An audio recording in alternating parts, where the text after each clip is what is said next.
अस्सलाम वालेकुम दोस्तों, उर्दू दास्तान चैनल पर खुश आमदीद।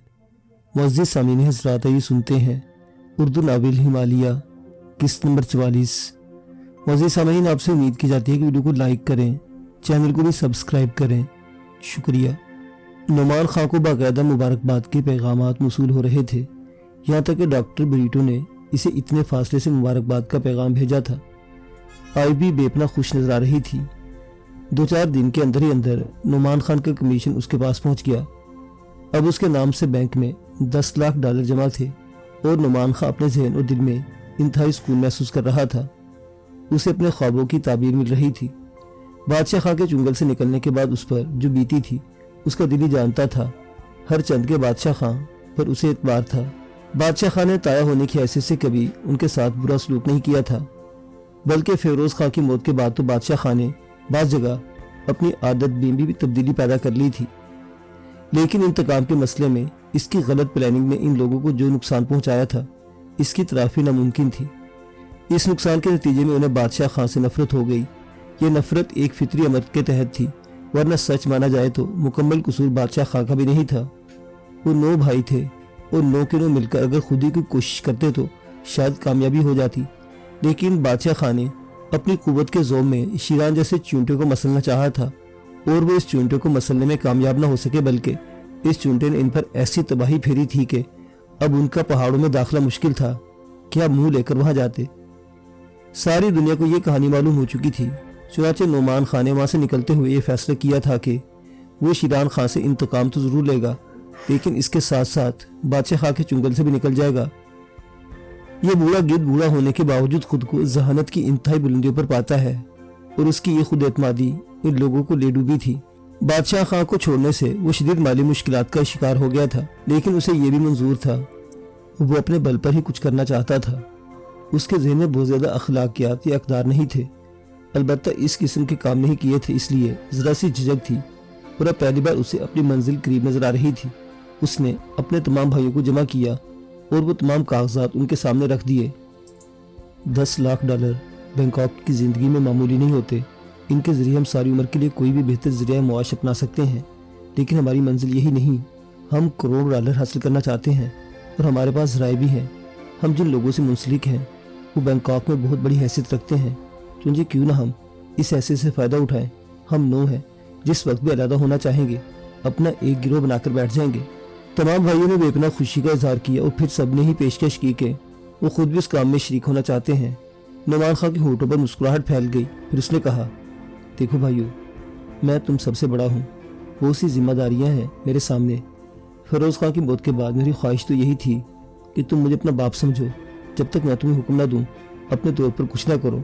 जराइम की ज़िंदगी में बेपना दौलत है, लेकिन बाज़ औक़ात वो मौत की बाजू तक भी ले जाती है। मुझे इस बात का मुकम्मल एहसास है और अब मैं फिरोज खां के बकिया ख़ानदान को मौत के जबड़ों में नहीं धकेल सकता। हम लोगों में से 1-2 कम हो जाए तो कोई ख़ास फ़र्क नहीं पड़ता, बाकी हमारी कमी पूरी कर देंगे।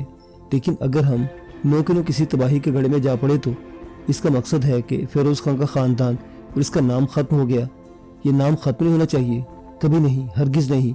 ये मेरा इशार नहीं है, बल्कि एक प्लानिंग है मेरी, और जो काम किसी प्लानिंग के तहत न किया जाए इसमें कभी कामयाबी नहीं होती। मुझे सब कुछ करने दो। जिस वक्त मैं अपने लिए किसी मुआवन की ज़रूरत महसूस करूंगा, तुम में से किसी एक को तलब कर लूँगा। अगर मुझे 2 की ज़रूरत महसूस हुई तो मैं तुम में से 2 अफराद को चुन लूँगा और ये सोचूंगा कि फिरोज खां के सिर्फ 6 बेटे थे। अगर हम तीनों भी जिंदा बच जाते हैं तो ये मुनाफे वाली बात होगी। समझ रहे हो ना मेरी बात? मैं ये चाहता हूँ कि तुम 8 हो, ऐशो इशरत की ज़िंदगी बसर करो, हर किस्म की तफरीहात में हिस्सा लो और अपने तौर पर किसी मुजरिमाना कार्रवाई में हिस्सा न लो जब तक मैं तुम्हें इसकी इजाज़त न दूँ, बल्कि नहायत शराफत से अपनी ज़िंदगी बसर करो। मेरा मतलब तुम समझ गए। शराफत की कुछ हदूद होती हैं, इनको बरकरार रखो तो बेहतर है, लेकिन कम अज़ कम इस हद तक न पहुँचो जो काबिल दस्तअंदाज़ी कानून बन जाए। ये मेरी दरख्वास्त है तुमसे और मेरा हुक्म भी। क्या ख्याल है तुम्हारा? क्या तुम मुझे जवाब दोगे? मजाल है नुमान खां कि कोई तुम्हारे हुक्म से इन्हिराफ कर सके। रज़्ज़ाक़ खां ने खड़े होकर कहा, शुक्रिया भाइयों, मुझे तुम्हारे ताउन का यकीन है और मैं दुआगू हूँ कि ये यकीन हमेशा कायम रहे। हम तुम्हारे यकीन को हमेशा कायम रखेंगे नुमान खां। नुमान के एक और भाई ने जवाब दिया, शुक्रिया, बस अब और कोई तरद्दुद ज़हन में न लाओ। मैंने ज़िंदगी में अमल का आगाज़ कर दिया है। میرا خیال ہے تمہیں کوئی مالی پریشانی نہیں ہوگی۔ صبر و سکون سے اپنے حالات کو دیکھتے ہوئے خرچ کرو، مجھے اس میں کوئی اعتراض نہ ہوگا۔ تمام بھائی نے نعمان خان کی اس بات کو مان لیا تھا۔ ویسے یہ تو ان کے فائدے کے لیے تھا، لیکن ان کا دل چاہتا تھا کہ اپنے بڑے بھائی کے ساتھ مل کر کام کریں، لیکن نعمان خان کے سینے میں جو کھچکی پک رہی تھی اس کا انہیں کوئی اندازہ نہیں تھا۔ نعمان خان در حقیقت شیران سے انتقام کو اپنا ایک مشن بنا چکا تھا، اور اس مشن پر وہ بڑی ایمانداری سے کام کر رہا تھا۔ ایک ناکام کوشش نے اسے اس کی بہنوں اور ماں کو چھین لیا تھا، اور وہ دوسری کوئی ناکام کوشش نہیں کرنا چاہتا تھا۔ بس اس کے دل میں ایک ہی خیال تھا کہ وہ شیران سے انتقام ضرور لے گا، لیکن ایک ایسے وقت جب شیران کو زندگی سے بھرپور محبت ہو چکی ہوگی۔ ایسے لوگوں کو جو تنہا ہوتے ہوئے زندگی سے بہت زیادہ رغبت نہیں ہوتی، بلکہ جب محبتوں کا پھیلاؤ ہوتا ہے تب وہ محبتوں کے رمز سے آشنا ہوتے ہیں، اور پھر ان کا دل چاہتا ہے کہ وہ طویل عرصہ اس دنیا میں گزارے، اور جب ان کا دل طویل عرصہ اس دنیا میں گزارنے کو چاہے تو پھر انہیں اس دنیا سے محروم کر کے ایک شدید انتقام لیا جا سکتا ہے، ایک ایسا انتقام جو روح کو سیراب کر دے۔ اور نعمان خان کے ذہن میں یہی سب کچھ تھا۔ اگر آج شیران اسے مل جاتا تو وہ شاید وہ شیران کو ہلاک کرنے سے گریز کرتا، البتہ اس کی دلی خواہش تھی کہ شیران پر نگاہ رکھے، ان حالات سے واقف رہے جو شیران کے ساتھ پیش آتے رہے ہیں، اور پھر وقت کا انتظار کرے۔ موجودہ حالات میں اسے اپنی یہ پہلی کامیابی بہت عظیم محسوس ہو رہی تھی۔ اس شام وہ بہت خوش تھا، آئی اس کی اس مسرت کو محسوس کر رہی تھی۔ اس نے نعمان خان کے قریب پہنچ کر کہا، بہت سی مبارکبادیں قبول کر چکے ہیں نعمان خان، میں خود بھی تمہیں مبارکباد دینا چاہتی ہوں۔ آئی یہ سب کچھ تمہارے ہی تو پھیل ہوا ہے، میں اس بات کو نظر انداز نہیں کر سکوں گا۔ ہاں، مجھے جس انداز میں استعمال کیا جا رہا ہے وہ میرے ناقابل قبول تھا۔ بہرطور اگر مجھے اس قسم کے کیسز ملتے رہے تو پھر یہ سب کچھ کرنے میں مجھے کوئی اعتراض نہ ہوگا، بلکہ میں نہایت خوشی سے یہ سب کچھ کرتا رہوں گا۔ نعمان نے کہا، تم نے پوری پلاننگ ہی تبدیل کر دی تھی نعمان خان۔ ہاں آئی بھی، میں لگے بندے اصولوں سے ہٹنا چاہتا ہوں۔ میں یہ نہیں چاہتا کہ ایئرپورٹ پر ہیرے وصول کیے جائیں اور کوئی دوسرا آدمی انہیں لے بھاگے۔ یقین کرو، مجھے آج بھی اس شخص کی تلاش ہے، شدت سے تلاش ہے، لیکن وہ میری پلاننگ نہیں تھی۔ اگر مجھ سے پوچھا جاتا تو میں یقینی طور پر کوئی دوسرا پروگرام بناتا۔